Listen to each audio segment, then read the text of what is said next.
A very interesting painting that has been well published, but not well documented, is HAR number 55702, and this painting lives in the Lhasa Museum, or the Tibet Museum in Lhasa, and I think we first really recognized it in the Tibetan publication in the early 90s of what's called the Pulkitanka. It's a book of paintings that was done in China. It's all in Tibetan language. I think actually there's an index in the back, which is actually in English, and there are identifications, but there's many mistakes in that book with the iconography and the naming of the subjects of the paintings. Also, the dating can't be relied upon. Anyway, the book is famous for its paintings, full-page color prints of the paintings, not so much for the information.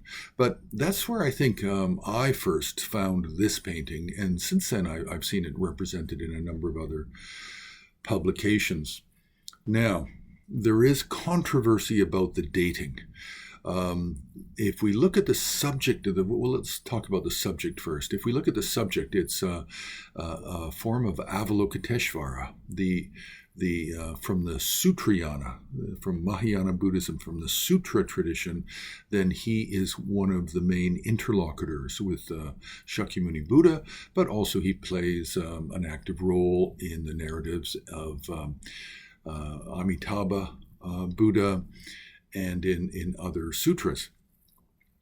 But once we get to Vajrayana Buddhism and the Tantra literature, then Avalokiteshvara becomes a deity. He's no longer a living person who is a student of the Buddha and has this narrative role. Now he has the role of a deity and a meditational deity. So everything becomes much more technical. So here what we have is Avalokiteshvara with 11 faces and 1,000 arms. Now, how do we get 11 faces and 1,000 arms? Actually, from two early Sanskrit texts of Avalokiteshvara. One text describes him having 11 heads. The other text describes him having 1,000 arms. And from these two different Dharani texts in Sanskrit, then this combined form of Avalokiteshvara with 11 faces, 11 heads, and 1,000 arms comes about. Now, Tibetans themselves have a different even interpretation and narrative, origin narrative, but that one is made up hundreds and hundreds of years later, so we won't go into that. Okay, now, the subject of this painting, the name of this painting is called the Tigle Chudruk. Tigle Chudruk means the 16 essences, or the 16 drops. Or the 16 tigle bindus. So really what it means is essence. It means quintessential important things. And the 16 are actually just a series of deities, but also living people. We have, in terms of living people, we have a number 11 is Jyotisha, the Indian abbot, Buddhist scholar from Bengal in the 11th century. And then we have one of his students, number 12 of the 16, Dromtun Gyalwe Jungne, and he is mentioned here. So what that tells you is that this is actually an invented practice, which is okay, because this is not a meditational. The full corpus of this composition with the 16 deities and people, it's not a meditation from India. What it is, it's a guru yoga practice that's invented and developed in Tibet by the Kadampa tradition of Tibetan Buddhists.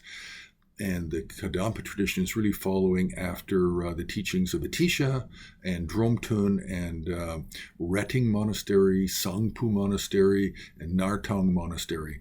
There's other important Kadam monasteries, but these are the main ones. And so this painting is depicting all of the 16 quintessential essences of the Kadampa tradition. So what that means is the most important deities and the two most important human figures. And this is a ritual guru yoga devotional practice. Now, what's unique about it also is the background. The background is very sparse, very dark blue, and it has a number of rainbows emanating out from the central figure and from the corner figures as well. The top two corners and the bottom two corners, and also the bottom center has rainbows emanating from the sphere. So all of these 16 essences are all encased. They're all surrounded by spheres, rainbow spheres. Now, what is the controversy about this painting? It's a very beautiful painting. When you see it in person, it's very beautiful. It really jumps out at you. The color is wonderful. Unfortunately, on the HAR website, we don't have the central image is not that good. We do have some detail images, which were taken some years ago in the museum when it was on display.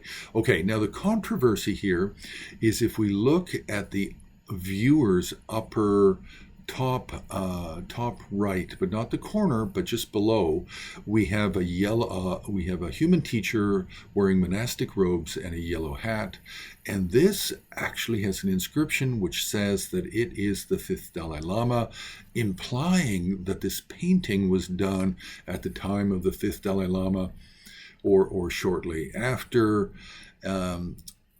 but the painting is too beautiful. The style is too unique. It's very possible that this is a copy of another painting and it has more modern stylistic elements and characteristics.